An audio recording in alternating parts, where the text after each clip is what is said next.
Fans of Percy Jackson, rejoice. You have a brand new Percy Jackson The Olympians show coming to Disney Plus this December, and yes, it is pretty damn great. Is it perfect? No. I have some small things I wish they would have done in this series, but as someone who did enjoy reading the books, not the biggest fan, I'm not even going to claim that I'm not even going to claim that I even remember everything about the book series, but as someone who did enjoy reading those books back in the day, I have to say I'm very satisfied with this, and what this series actually gave me the feeling of was the same feeling I had watching Harry Potter and the Sorcerer's Stone back in the day for the very first time. It has that magical feeling, and I think for young kids and those young teenage years, for people who go back and read these books or fans of that, kids will now have their own new fantasy series to jump into in a world where we really don't have any Harry Potter, where we don't have Chronicles of Narnia and all sorts of things. We know they're coming, but there's not enough for younger audience members, and I think families alike, and again, kids, are going to really enjoy Percy Jackson and the Olympians, and I'm very excited to talk about this series today.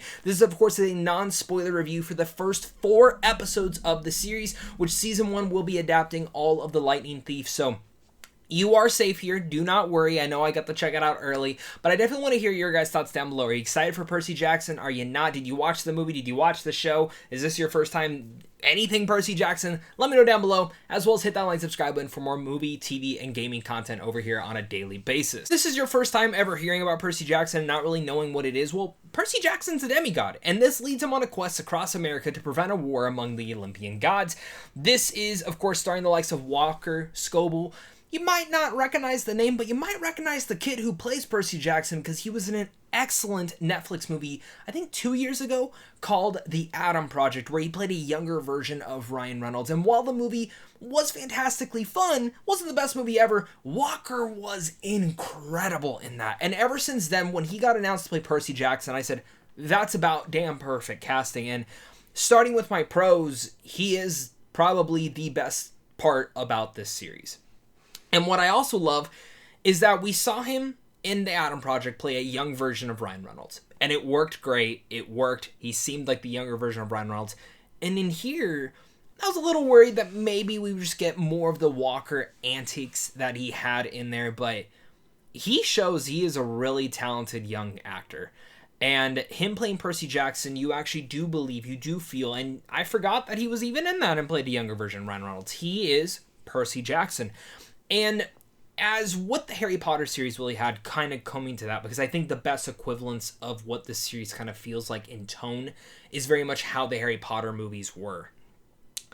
One thing that the Harry Potter movies had was lightning in a bottle, no pun intended, with the 3 main cast members and their chemistry and everything to it.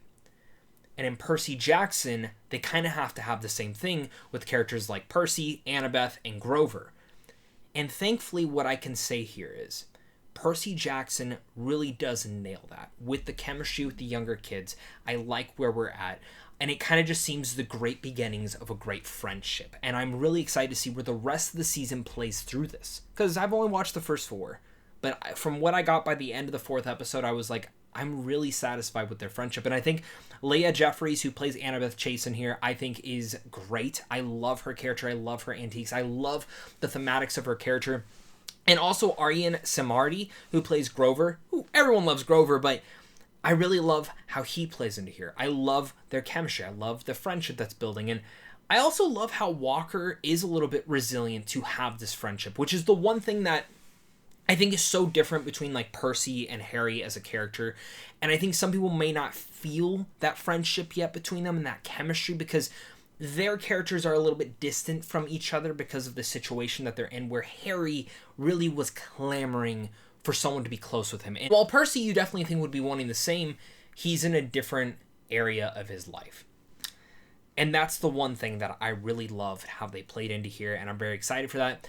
As for the other characters in here, I don't want to get into who you've actually met yet within the first 4 episodes. All I will say is that every actor comes to play in here, and I love these interpretations of how they bring alike these Olympian gods into these scenarios, into the real world setting, and even goes down to the creatures. Because what I loved back in the day reading the novel is the same thing that I kind of love in this series, is that Everything is happening in a real world scenario, something that is believable, something that is not seen to the keen eye of a mortal, but if you are a demigod or an Olympian or someone of that nature, you can see all these crazy things, all these crazy creatures running amok everywhere. And the fact that they're able to bring this about and use the likes of, oh, we got to travel to LA to travel to the underworld. Oh, we have to go here. Oh, if you go to New York, this building actually takes you to Olympia. It's these small little tidbits that just make me smile at that's the fantasy aspect of our world. And again, makes me think like, oh, that building I drive by every day, I have no idea what business is in there, but maybe it could go to an Olympian god. And it brings that creative nature that I think Percy Jackson and the Olympians really needed to have in its own self. On top of that, of course, I also love the creatures. I think the creature designs are pretty damn awesome in here. I think they really fit what was in the novel. And again, while I mentioned that I don't remember everything from the novel, the first 4 episodes I went and skimmed through some of the books to kind of just reiterate to myself, oh wow, this is actually pretty close to the novel and what they had. And the small little changes they make here and there, I actually think elevate the series to help further it out in terms of character development as well as world development, mythology building. These are all things that I think Rick Riordan, who I might be mispronouncing that, so I really apologize for that, but Rick's been a very heavy influence on getting this off the ground. And if you remember the movies, if you ever watched them, they were quite forgettable. And to see and like read interviews how Rick was potentially going to just retire and really not worry about this, but then Disney called him up and he's one of the main writers on this series, I think that adds a whole other development, is that you have the original author a part of this, which in some way, shape, and form may not work, but in this context it does. And I think, again, this just feels like that perfect fantasy family series to watch. It's not going to blow everyone away. Like if you don't have a kid or this type of vibe isn't for you, then you're probably going to roll your eyes at some of the chemistry, some of the dialogue and certain things. But I was all into this. And again, certain things that deal with Medusa and all these elements, it just made me smile, to say the least. And I thought that all worked. Now, as I mentioned, I thought the series was great. I thought it was entertaining, but there's a couple things I think to hold the series back just a hair. And one thing I think that would have made this series go from, oh, this is great to this is fantastic is more practical effects. I very much am happy that they're not just filming on volume, that they're actually going to real place scenarios and actually filming in real time.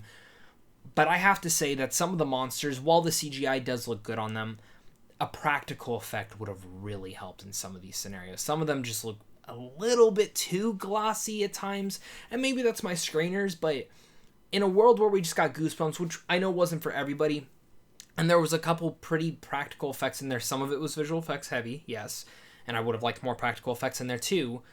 I'm missing the days of this practicality, and I think Percy Jackson would have really leaned more heavily on that and would have really brought that nostalgic blast of fantasy films and fantasy shows back in the day. That's the one big element that I think holds the series back just a hair. Alongside that, some of the show is a bit slow, and some of it's a little bit too childish for just my personal taste. That is because I'm not a kid anymore. Whatever my room says to you, I'm not.